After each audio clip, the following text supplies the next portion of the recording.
Ang sinasabi po kasi ng mga DDS lawyers, katulad nga ni Panelo, yung ICC case daw versus Duterte were shattered into pieces after Kaufman's presentation. At tapos nga magpresenta daw si Kaufman. Parang may mali. Kasi kahit ordinaryong kababayan natin, hindi mo iisipin na may ginawa para depensahan si Digong. Eto si Kaufman.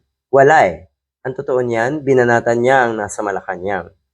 Binanatan niya ang media neto si Kaufman. So yun ba yun? Yun ba yung sinasabi mong the case or ICC case versus Duterte were shattered matapos yung mga yon?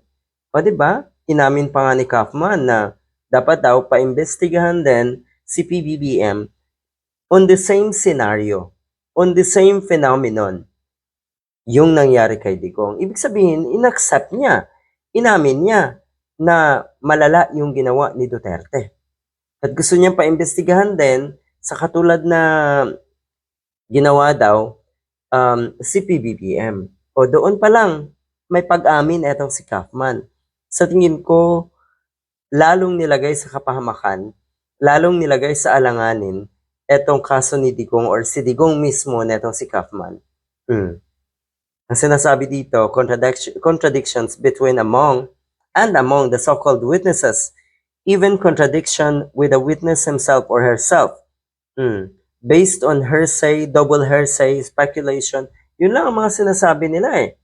Na ito daw ay hearsay lang, media daw ang nagpalaki na itong lahat ng ito. Talaga? E paano yung mga ebidensya na ipinakita ng prosecution? Ang labo, parang sa puntong ito, niloloko nyo ang mga DDS. Niloloko nyo ang mga kababayan natin na sumusuporta sa mga Duterte. Yun yung kawawa. Yun yung malungkot na katotohanan. O, tignan nyo. Kung talagang naniniwala kayo, tignan nyo naman to.